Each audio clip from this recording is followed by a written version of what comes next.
Hello guys, welcome to my YouTube channel. In this tutorial, I'll be looking at how to use the pitch effect. Let's get started. Now you would find the pitch effect under the pre-block. So you would have to select the pre-block, scroll through and then find the pitch effect, or you can search pitch over here and then you can click to select it. Now let's look at what the pitch effect does.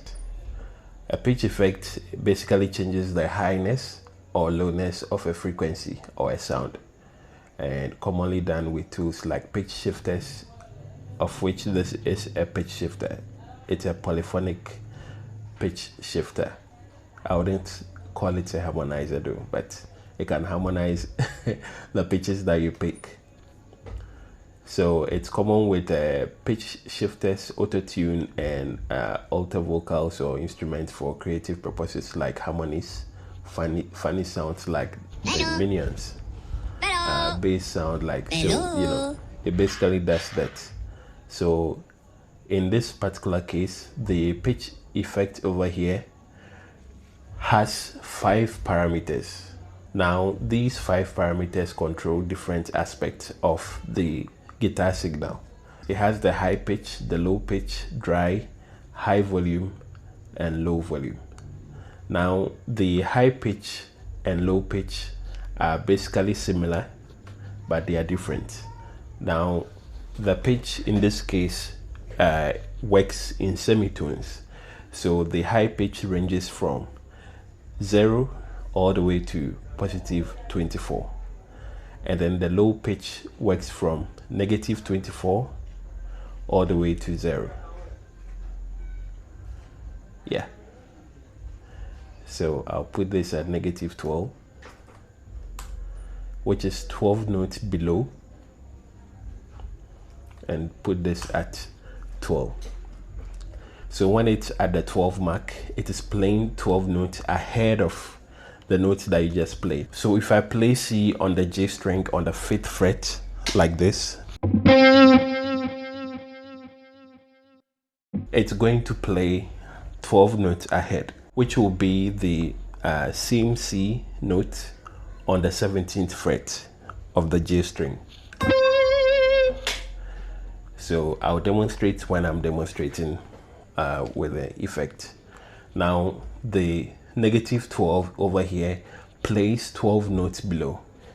So if I'm to play the D note on the B string, 15th fret, the low pitch will play the D, same note, but 12 semitones below. So it will play something like this. So basically that's what the high pitch and low pitch does. It pushes, this one plays 12 notes, or the number of semitones that you select over here, ahead, which is the high pitch, and then the low pitch plays the number of semitones below the notes that you just played. So you can pick the ones that you prefer. So the dry controls the amount of the dry signal that you get. By the dry signal, I mean the unaltered guitar signal that is passing through it. So if you don't want any of that to pass through, you can simply set this to 0 like that. And if, let's say, you want the dry signal to pass through, you can set the number that you prefer. It ranges from 0 all the way to 100. So for this particular scenario, I want L there. For this particular scenario, I want all the dry signal to pass through the pitch effect. Now the high volume controls the volume of the high pitch. The low volume controls the volume of the low pitch. So basically these are the 5 parameters and what they do. I have my high pitch at 12, my low pitch at negative 12, my high volume at 19, and then the low volume at 40. I did this particular volume setting for a purpose. The high volume, the high pitch is quite loud. That's why I have balanced it the low pitch is quite present. That's why I've reduced it to 40, but you are at liberty to try what you want. But for this particular signal chain, this setting works best for what I was looking for. So let's demonstrate what I just explained. This is the guitar, the tone without the pitch.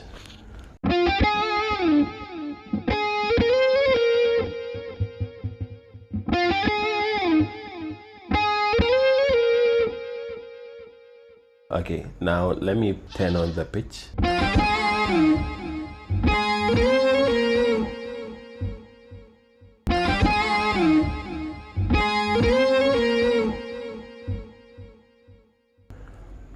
Now, the reason why I have this pitch effect after the amp and the cabinet is for clarity's sake. When it is in front of the signal, or let me say the normal position of the pre being the first item in the signal chain, it doesn't really sound that great. Placing it after the amp and then the cabinet, it makes it sound amazing.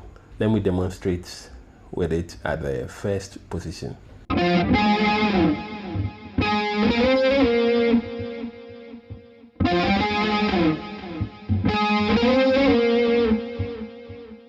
Now let me put this at the position that I kept it in.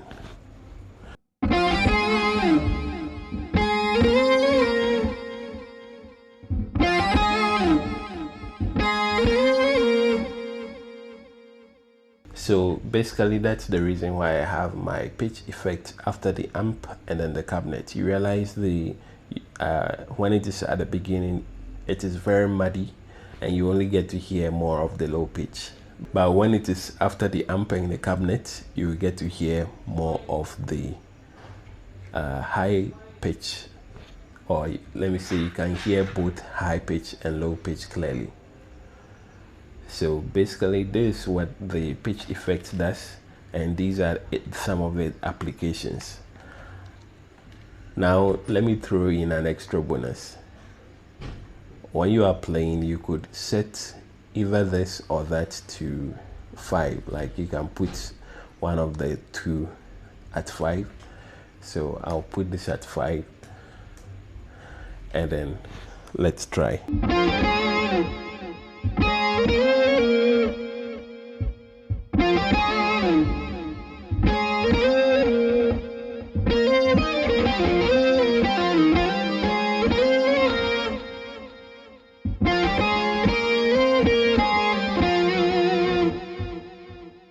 Or you can have this at 12 and this at -5.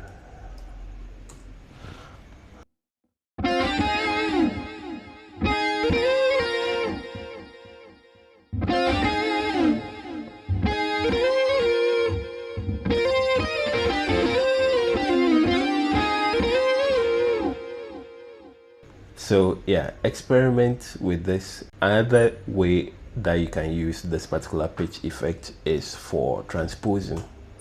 So right now, let's say I'm going to use the high pitch only. So I'll put this at 0. So you realize you only get to hear the high pitch. Now let's say I want to transpose what I'm playing 2 notes ahead, which will be a whole step. So I can set this to 2, and so for it to work perfectly as a transpose, you would have to set the dry to 0 and the high volume all the way to 100.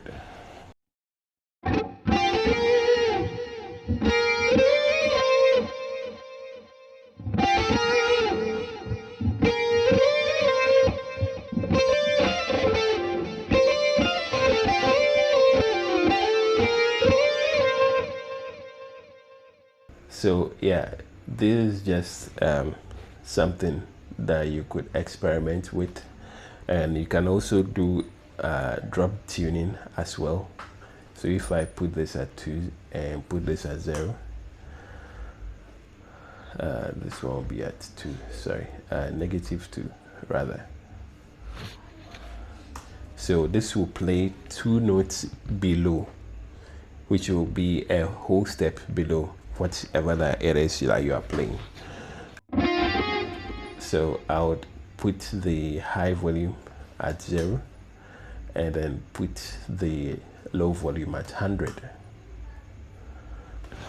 So something like this.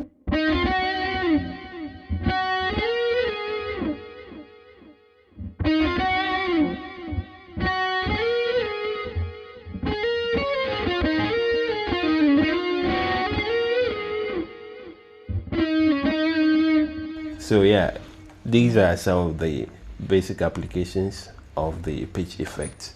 You can use it as a transpose, you can use it as a drop tune, you can use it for basically coloring your tone when you set it like this.